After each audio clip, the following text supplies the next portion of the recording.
Hello, all, whoever's watching this, a nice Joe here. Hoping you're having a good day. Welcome to my knife review of this CKF sister brand, sort of, Echo Knives Splinter. I got this unboxed a while ago, and I want to do the review on it now. So, what are we looking at real fast?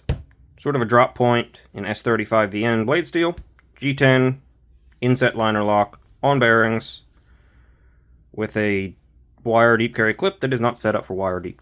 For deep carry, not wire. Yeah. This is an interesting one, and we'll get to that when we talk about it. But for now, let us jump into specs.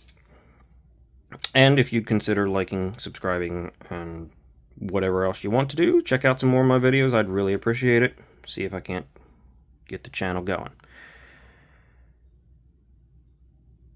Also, I want to give you a fair warning. Allergies are terrible today. I can barely form words that sound right. So this should be fun. for you, maybe. About 3.5 inches of blade, maybe a hair under, but it's about 3.5. It is, however, a hair under 8.25 overall, so we're going to call that closer to 8.2 inches, and about 4.7, just under 4.75 for handle length. Decent ratios. 3.5 to 4.7, it's not bad. We'll do a quick comparison to our standard comparison knives, the small Civivi Elementum and the full-size, which always sounds good, Civivi Conspirator.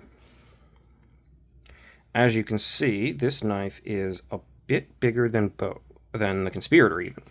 It's definitely a full-size knife. It's giving you a good amount of blade. The blade actual length is very close to the Conspirator. Almost 1-for-1, but there is a little bit more handle sticking out from just in this part here. Honestly, if this part wasn't here, it would probably be... Actually, it would be a little shorter than the Conspirator. So, yeah, the handles are actually pretty good ratios, despite that little knob sticking out. Also, in this section, I want to throw our AA battery comparison, because this is an easy comparison anybody can make. You can always grab 2 AA batteries and see how they feel in hand. And this knife, unlike many knives, actually has more than 2 AA batteries in your main grip positions. So you've got a lot of room here. I mean, I don't like slipping off the edge and wrapping around with a pinky, but it would be hard on this one because you have quite a bit of room. I mean, in comparison, the Civivi Elementum, which I can just barely get a full grip on, has like 1 3/4 of a AA battery. Of AA battery grip size. So it's quite decently sized knife. It's definitely full size. However, that is only in length. In thickness, it is quite thin. Let's see if that's better under here or under here. It's hard to tell. It's quite thin. In fact, it is thinner than the Civivi Elementum. It's better not over the darkness, who would have guessed? Yeah. And the Civivi Elementum's a pretty darn thin knife. This thing is quite thin. It's also not that tall. It's, I think, at its highest point...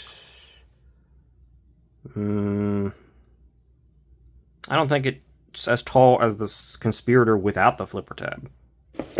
So... it's compact in every other way. You're basically getting a very compact, as much blade as you can get lengthwise, but everything else is a very minimal sort of thin, light carry. Let's see how thin it actually is. And if I remember correctly, I did look at this once. 400 thousandths, well, just a tiny bit under, on the front of this scale, but it actually tapers and gets even thinner. Back here, it's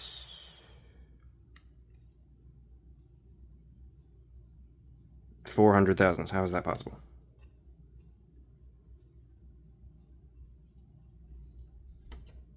Alright, you're confusing me now.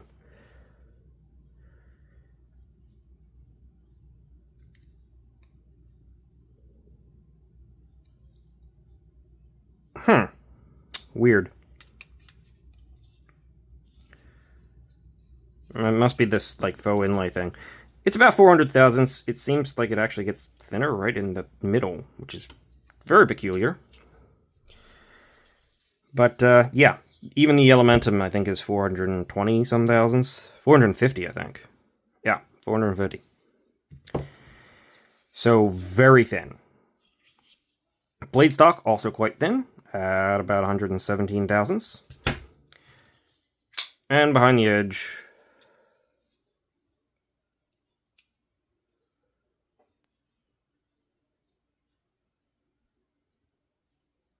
12, 13 thousandths there. Yeah, 12, 13 thousandths along most of it. Maybe a little bit of extra at the tip, but that's about it. It's quite thin. The handle's thin, the blade's thin. It slices. It's gonna cut. It is definitely a performing knife, which is great to see.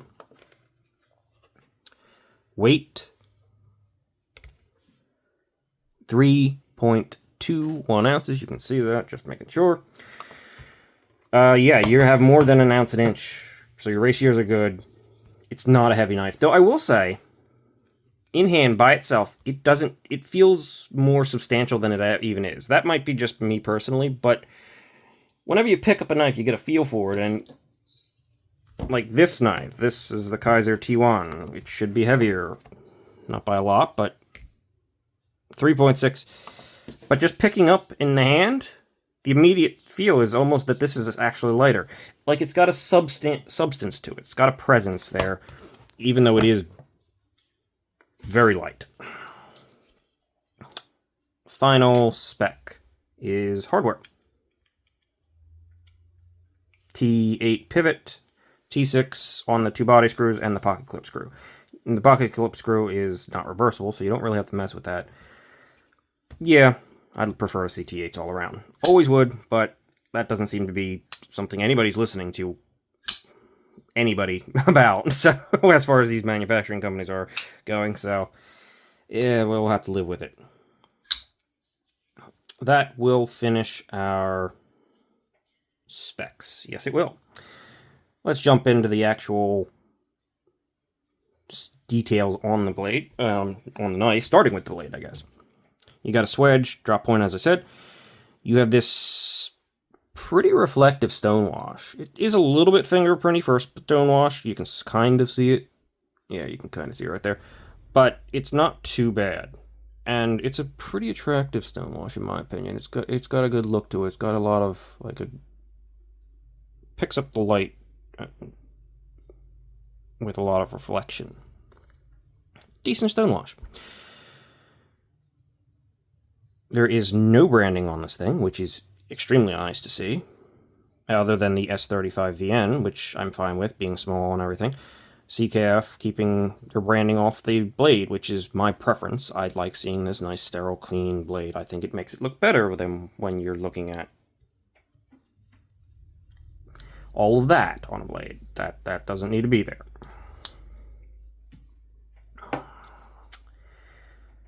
So the blade is pretty straightforward and minimalist, but it's done pretty well. One thing I want to mention is the grind.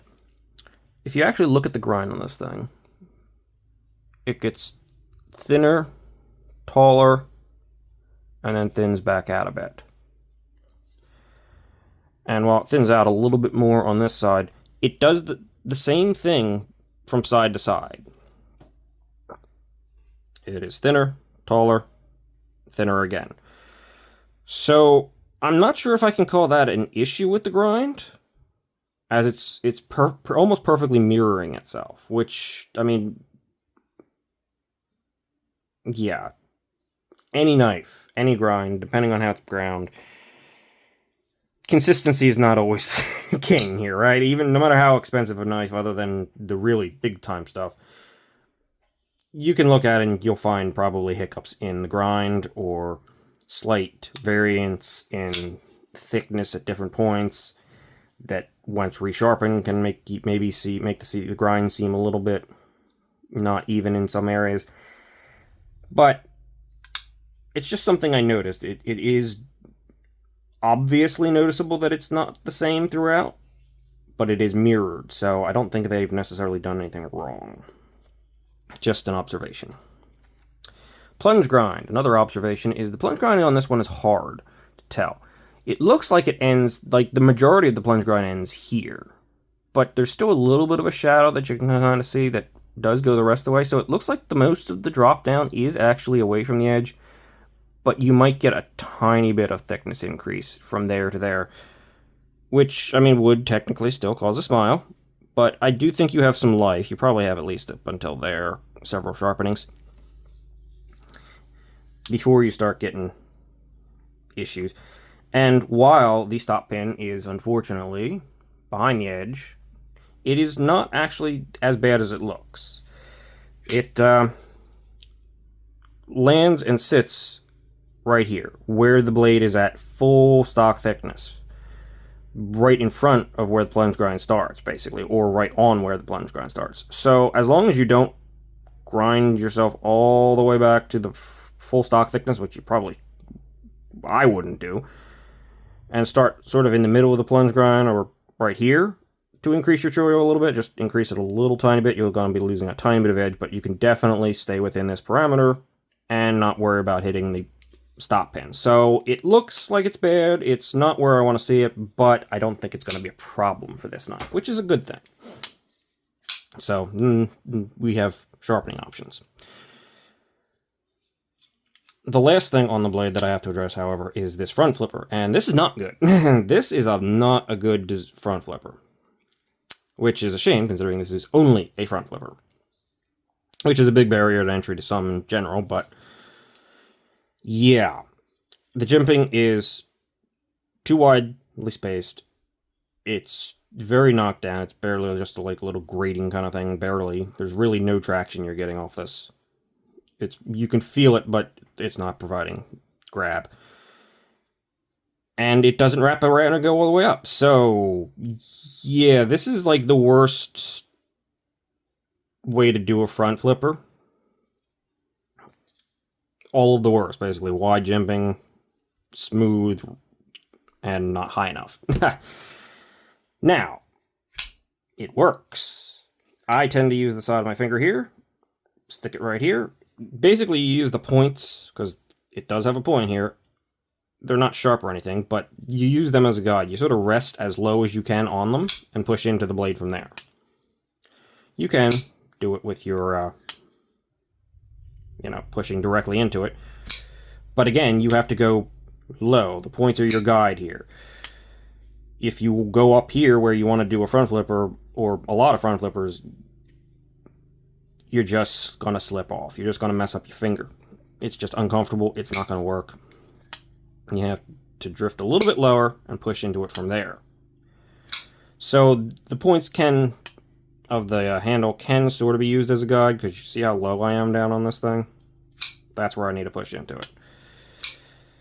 It's doable. In fact, it's doable in all of the crazy, though this one, I will admit, is a little bit harder if you don't go pretty low.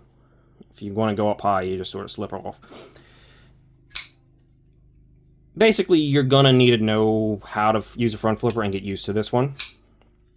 So, for people who don't like front flippers, not only is it a barrier to entry, this one is not going to be particularly forgiving or friendly for you until you get used to it.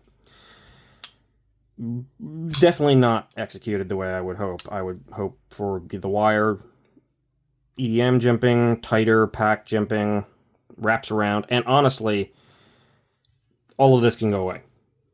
All of it. This is all the jimping that you're actually ever going to interact with on this blade. Which is kind of weird.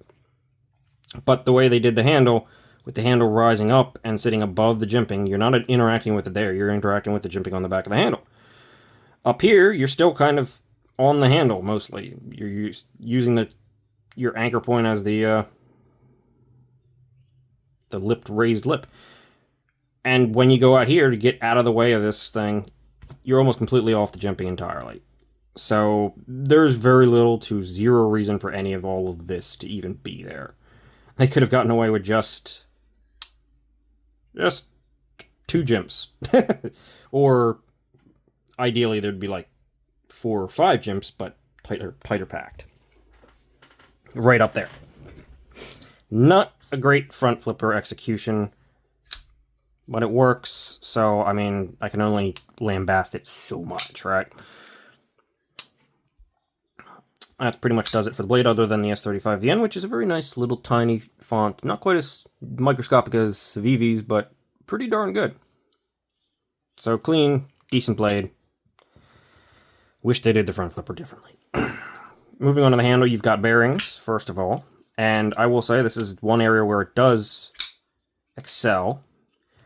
This knife is a very, very smooth and sort of luxurious bearing. It sort of carries itself really nicely without being dropped shut. That definitely feels better than your standard budget stuff. And while this knife is not a budget knife, it is for CKF in a way, because CKF stuff is usually quite a bit more expensive. So yes, this does feel a little bit more premium than your budget knives on bearings, and the execution is quite good there.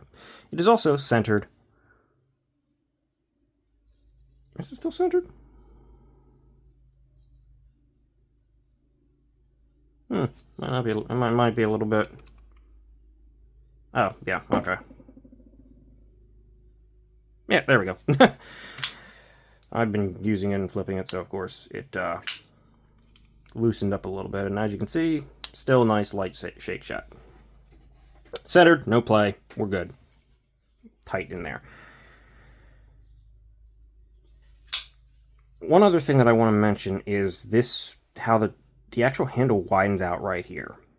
It's a small little feature, but I really like it. It provides a pinch point that really locks you in and lets you know where you are in relation to that edge. It's not what I'd call a feature, but it's a smart part of the design. It's nice. And overall, the design is nice and slender and slim, and I like those kind of knives, so it was kind of getting an advantage to begin with. Lock bar, as I said, is inset liner lock. There is milling in there. You can kind of see it in there. Yeah. For weight reduction. The lock bar itself is jimped. I don't really like when they jimp lock bars. I kind of just prefer them to just do a single chamfer. It's always more comfortable in my opinion, but this is fine. And even though it doesn't look like it extends very far here, you can 100% come from the side on this knife. It feels a little awkward at first, because it doesn't feel like you're really engaging with much of anything. But it works. So, yeah. And I still like doing that, personally. I don't mind coming from the front, but you actually have enough lock bar to engage with from the side, which is interesting, even though it really looks like it doesn't want to. So that's actually executed pretty well. And as far as jimping lock bar on lock bars go, this is good. It's fine. Backspacer is G10 with a little bit of gearing on it, or I guess jimping, yeah, kind of. Hidden lanyard post for those who care. The pocket clip, as weird as it looks, is well placed. It is a wire pocket clip. There's too much flat on the end. You could definitely just get that off and round it over there, and you'd probably have a better pocket clip overall, with a continuous rise that just works about the same. The pocket clip works fine. It's a wire clip. It's gonna work. It's a little bit low, so you might not get it all the way in if you're wearing tight pants, just to be aware of that. But despite its not deep carry and kind of awkward positioning, it works. Your hand sort of folds around it and makes it quite comfortable. It is far less noticeable than most wire pocket clips. They definitely put this thing right where you need to, because you just sort of wrap around it. You feel it, but it's definitely less intrusive than a lot of them. I mean, I suppose if you have smaller hands, you might be kind of on it, or you're going to be, jamming myself back as far as I can go. You might be back here if you want to keep wrapping around it right. But honestly, even going up here where I'm actually getting onto it a little bit more, it's surprisingly comfortable. Not deep carry, but yeah, it's executed better than it maybe looks like it would be. which is important for how thin the knife is, right? You really needed to get that right. And they did, so good on them. There's also a little bit of swell there, so it gets a little bit, so while it does get thicker here, it gets thicker here too, which also provides a little bit more mass and material to grab onto, which, again, probably helps with the ergos, which are really good, neutral. You have a room to play around with. A wire pocket clip that, while you always feel the wire pocket clip, is arguably still a little bit more comfy than most wire pocket clips. So, yeah, good. Good job there. So, the final thing to talk about is the price point on this knife. And that's $150. I got this for $75. It was on sale. At that price, heartily recommend this knife. I mean, that's the top end of budget knife territory, and this is definitely better than a standard budget knife. It is. It's executed better. It's got better steel. That usually adds more price. The finer little thoughts and executions are there. Faux inlay, little bits of details and stuff like that. Yes. At $150, however, I don't think it actually is super worth it, which is a shame, because you can get S35, I mean, it's just S35 and G10 with a line lock. You can find that, or similar steels with similar construction materials, at like 120, 130 bucks. There's not a ton of them, but they are out there. So, I do feel like it's a little bit overpriced, which is kind of standard for CKF stuff, let's be honest. Though I don't think this thing is made like your standard CKF stuff. I highly doubt that this one goes for custom finishing to the CKF factory. Yeah. So, I think it's a good knife, though this front flipper could be a major issue.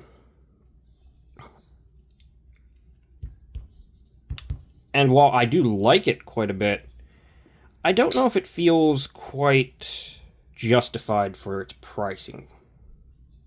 Take another 15, 20 bucks off, and you're maybe even 25, and you're probably closer to where this thing should be. But what is here is executed definitely pretty well, and it feels better than a lot of knives that are just like this. It does feel better than in fit and finish and execution than your standard knife that you might see in G10 and S35, I guess. S35 is a weird one. It can go all the way up to like $250, or about $250 is pretty standard and be happy with it. But at the same time, you can find some knives that are all the way down here at 120-ish, 130-ish for S35. Though it's not as often. I guess they are more around 170. In which case, yeah, this thing would be is on the better end for S35 VN. So it's right on that edge of, is it a little too much? I would like to see it a little bit lower, but it's still pretty good. And the execution around it is decent enough, barring that stupid front flipper, which is kind of the whole point of the knife, so that's a problem. That's really the biggest glaring problem. Though I will say CKF or Echo knives offers a couple other variants in basically the same configuration that aren't front flipper only, so you might find something better there. It really depends on you, but what's here is done well, but I don't know if it's quite where the pricing is ideally at for something that's almost certainly made entirely in China.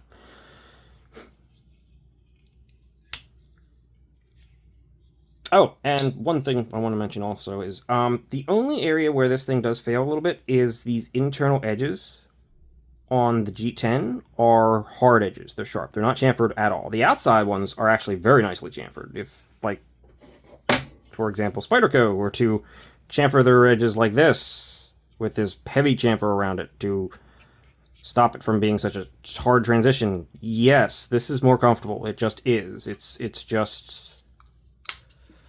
It's just less bleh. It's got a little bit more transition to it. But the internal edges, however, well, honestly, they're about the same as Spyderco. So if you know what an internal edge on a Spyderco knife feels like, you kind of know where you're at there. It's just a non-chamfered hard angle, but being so tight, you don't really ever interact with it because the blade stock's so thin. So you don't really ever get bothered by it, whereas on thicker blade stock knives, I suppose you could if it was this hard of an angle. But just something worth mentioning.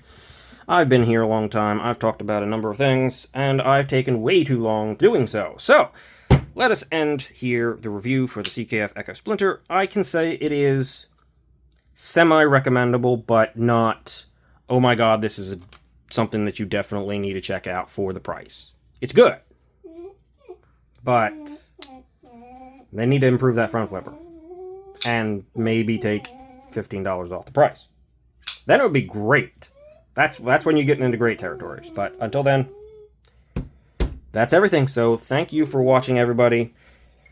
Consider liking, subscribing, etc. Opening out the channel. Greatly appreciate any of that. I'll see you in the next one. See ya.